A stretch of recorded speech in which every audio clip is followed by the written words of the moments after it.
আপনারা জানেন কিভাবে আমাদেরকে লাঞ্ছনা করা হচ্ছে, আমাদের যুব সমাজকে কিভাবে বুলডোজার দিয়ে তাদেরকে ধ্বংস করে দেওয়া হচ্ছে।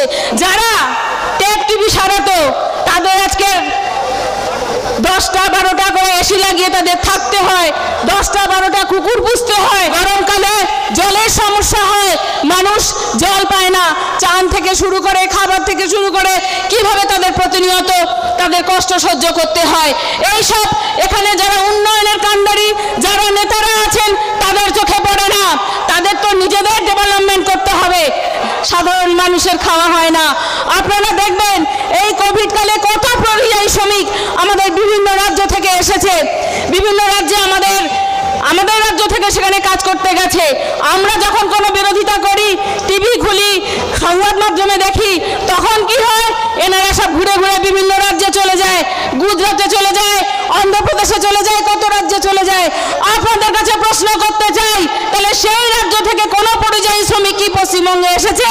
কোনো পরিযায়ী শ্রমিক পশ্চিমবঙ্গে আসেনি। এখানে কোনো কাজ নেই। আগামী যুব সমাজকে পুরো বুলডোজার দিয়ে তাদেরকে একদম নির্মূল করে দিয়েছে। আপনারা জানেন কিভাবে আমাদেরকে লাঞ্ছনা করা হচ্ছে, আমাদের যুব সমাজকে কিভাবে বুলডোজার দিয়ে তাদেরকে ধ্বংস করে দেওয়া হচ্ছে। যারা আমাদের শিক্ষিত ছেলে মেয়ে রয়েছেন তারা ধর্মতলায় আজকে বসে আছেন, ধর্মতলাটাকে ধর্নাতলা করে বানিয়েছেন। তাই আপনাদের কাছে করজোরে অনুরোধ করতে চাই যে পঞ্চায়েতে আমরা এখানে অনেক প্রার্থী রয়েছি যারা কন্টেস্ট করেছি, পঞ্চায়েত সমিতি জেলা পরিষদ থেকে আরম্ভ করে বিভিন্ন স্তরে আমরা ত্রিস্তর পঞ্চায়েতে আমরা কন্টেস্ট করেছি। কিন্তু কি করলাম, আমরা সবাই মিলে যখন ভোট দিতে গেলাম দেখলাম আমাদের ভোটটা পড়ে গেছে, আমাদের ব্যালট বাক্স লুট হয়েছে, আমাদের ব্যালট পাল্টে নেওয়া হয়েছে। তাই আমরা সবাই এখানে অনেক প্রার্থী আছি যারা আমরা জিতেও হেরে গেছি। আমরা জিতেছিলাম কিন্তু আমাদেরকে হারিয়ে দেওয়া হয়েছে। এই ক্ষমতার লেলিহান যে শিখা, যে লেলিহান যে ওদের উদগ্র বাসনা যে তাদেরকে পঞ্চায়েত দখল করতে হবেই, সেই পঞ্চায়েত দখল করে বছরের পর বছর বংশ পরম্পরায় কিভাবে লুটে পুটে খাওয়া যায় তার একটা এই যে 2023-এ পঞ্চায়েত নির্বাচন হয়েছে আমরা দেখেছি। এর আগেও আমরা বিরোধী করেছিলাম, বিরোধীতে ছিলাম, এখনো আমরা বিরোধীতে আছি। আমরা সাধারণ মানুষের কথা বলবো, আমাদের মেরে মাটির তলায় পুঁতে দিয়ে গেলেও কিন্তু আমরা সাধারণ মানুষের সুখ দুঃখের সাথী হয়ে থাকবো, সুখ দুঃখে তাদের ভরসা হয়ে থাকবো। তাই আমরা এই যে বুথ সম্মেলন করেছি, আমাদের মাননীয় শুভেন্দু অধিকারী যিনি আমাদের বিরোধী দলনেতা, যিনি আমাদের রাজ্যের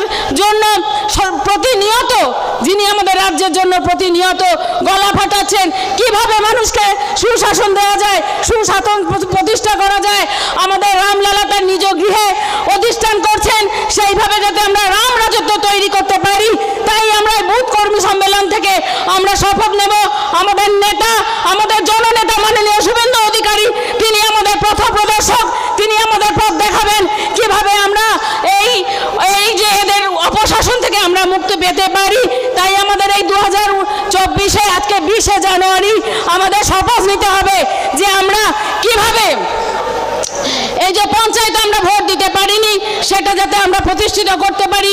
2024-এ আমরা নিজেদের দায়িত্বে আমরা নিজ নিজ জায়গায় গিয়ে আমরা আমাদের দল মত ধর্ম সর্ব নির্বিশেষে আমরা যাতে গণতন্ত্রের শ্রেষ্ঠ উৎসব আমরা সেখানে ভোটাধিকার প্রয়োগ করতে পারি এবং আপনাদের বাড়ি থেকে সেই ভোট কেন্দ্রে নিয়ে যাওয়ার দায়িত্ব আমাদের মতো কার্যকর্তাদের আমরা দায়িত্ব নিলাম।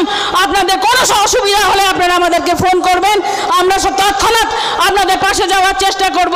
কোনো রকম ভয় ভীতিতে আপনারা যাবেন না, কোনো রকম ভয় ভীতিতে আপনারা পড়বেন না। আপনারা এই মঞ্চ থেকে শপথ নেবেন যাতে 2024-এ আমরা লোকসভায় মোদিজিকে তার শ্রেষ্ঠত্বে পৌঁছে দিতে পারি। তার সুশাসনে যেভাবে আমাদের ভারতবর্ষ এগিয়ে চলেছে, G20 সভায় তিনি সভাপতিত্ব করছেন, আমাদের ভারতবর্ষ সমস্ত দেশের শ্রেষ্ঠত্বের মুকুট পেয়েছে।